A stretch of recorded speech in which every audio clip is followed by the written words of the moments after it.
បាទជំរាបសួរអ្នកទាំងអស់គ្នាអញ្ចឹងថ្ងៃហ្នឹងគឺខ្ញុំនឹងទៅអាប់ដេតជាមួយនឹង Payout Bank អញ្ចឹងខ្ញុំនឹងអាប់ដេតពី Wix Bank ទៅ PayPal អ្នកនាងអញ្ចឹងចូលទៅទស្សនាវីដេអូទាំងអស់គ្នាអូខេអ្នកនាងអញ្ចឹងអានេះយើងចូលទៅកន្លែង View អញ្ចឹងបន្ទាប់មកយើងចូលនេះអ្នកនាងយើងអាប់ដេតមកយើងចុចអាប់ដេតវាអញ្ចឹងអ្នកនាងអញ្ចឹងអានេះគឺជា 2FA ណាអញ្ចឹងខ្ញុំចាំតិចសិនខ្ញុំនឹងវាយ 2FA ចូល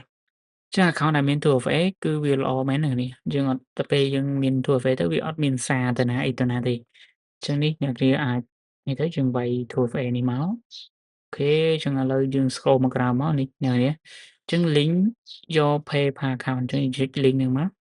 ហើយអ្នកនាង scroll មកក្រោមបន្តិចមកណា scroll មកក្រោមបន្តិចមកនេះអ្នកនាងឃើញទេ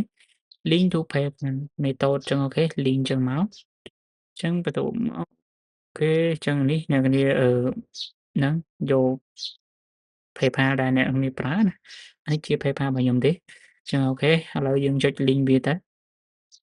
ចឹងនេះយើងចុច click link ទៅហើយអូខេចុច click មួយមកចឹងអូខេឥឡូវ link បានរួចរាល់ណាអ្នកនេះចឹងយើងដូរពី Bank V ទៅ PayPal បានជោគជ័យណាអ្នកចឹងយើង fresh វាមួយមកអូខេចឹងឥឡូវនេះយើង fresh ហើយវានឹងវាថា your earning are on hold អញ្ចឹងមានន័យថាវានៅ hold ចឹងរយៈទៀត